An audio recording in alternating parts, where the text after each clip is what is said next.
Hello! Welcome back to Learn with Inkay. So guys, for today's video ay meron akong i-share sa inyo at ang pag-uusapan natin ay tungkol sa PhilHealth Yakap po. Dito sa may PhilHealth Yakap guys, ay merong panukala ang ating presidente na merong 20,000 worth of medication sa ating PhilHealth benefits guys, no?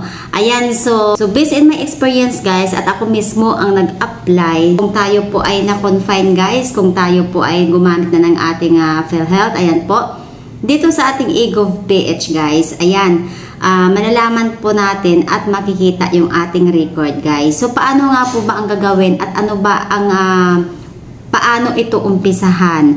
Ayan guys, so i-share nyo yung ating video at i-follow nyo yung ating page. Subscribe po ninyo para updated kayo sa ating mga topics, no? Ayan, so dito sa my PhilHealth Yakap guys, para tayo makapag-apply, ayan, so magda-download lamang tayo ng eGov.ph guys, no, na application para po ma-avail natin ito. Ayan, so ito po ay through online lamang po. So itong ating PhilHealth ay makikita natin mismo doon sa loob ng ating eGov.ph apps at pwede tayo mag-apply para sa ating PhilHealth Yakap benefits. Ayan, so dito sa may Yakap guys, ayan, ang gagawin natin dito once nakapag-verify na tayo ng ating account, ayan, pupunta tayo or mamimili tayo ng mas malapit na hospital sa ating lugar kasi dun sa ating city guys na ilalagay dun, mag-show up po dun yung mga accredited hospital po na suggested ni PhilHealth. Ayan, so kung ano po yung naka-accredited dun guys, yun lang po yung pipiliin natin na hospital. So once na nakapili na tayo ng hospital guys, ayan, ang ating registration ay nakapasok na po mismo doon sa data record ni hospital na napili po natin. So, ano yung next steps na gagawin natin guys? Ayan.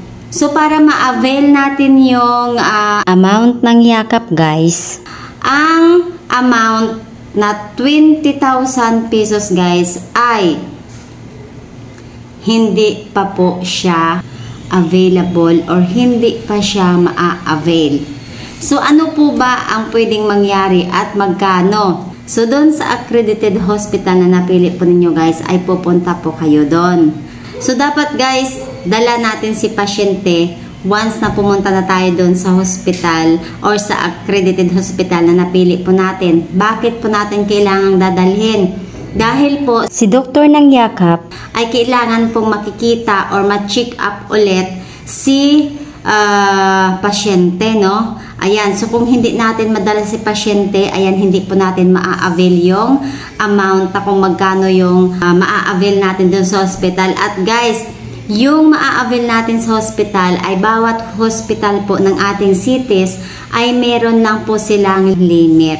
Ayan po, so ano ba ang pwedeng paggamitan ng amount na mabibigay ni hospital? Ayan guys, hindi po natin makukuha ng cash yun. Wala tayong makukuhang cash, kundi yung amount na makukuha natin sa hospital ay either gagamitin natin sa kanyang check-up. Ayan, yung check-up guys, doon manggagaling yun sa amount ng ma-claim natin from Yakap, no? Ayan, pangalawa, yung gamot, kung nagmi-maintenance po, kung may kailangang bibilhin.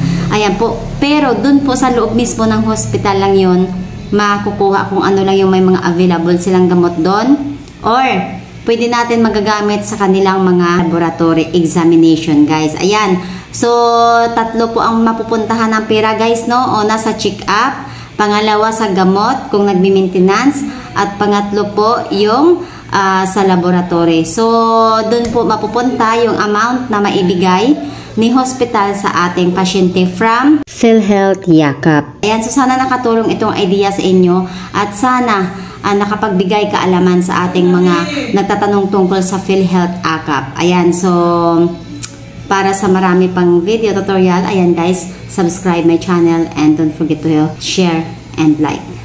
Bye!